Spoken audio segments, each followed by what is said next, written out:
CBS Sport HQ's Mike Renner on the players that he's really watching in the Browns preseason game, the first one tonight.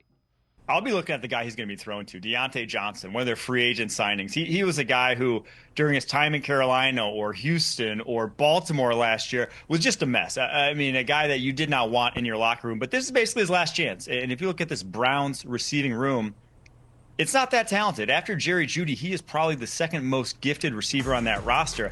Doesn't mean he's obviously going to get playing time, but if he has his head on straight, if he is at his best here, he could easily play a factor in this offense. And I'll also just throw out DeJuan Jones is interesting to watch as well. They're left tackle. And I emphasize left tackle because the guy's barely played left tackle. 176 snaps there in his career. He was a right tackle at Ohio State with Paris Johnson on the left side. So you're relying on a guy who's barely ever played there going into year 3. I'm interested to see how he holds up at that position.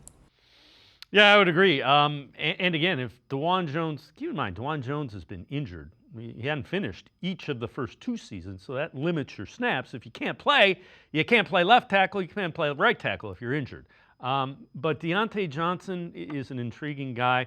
You know, we heard from him yesterday with Diana Rossini, and he sounded like a guy who wanted to get that chance. He's got to take advantage of it. He has the skill set, and the Browns have a need for his skill set. If DeJuan Jones can be a left tackle, it answers a huge question mark that they have to figure out in addition to that quarterback.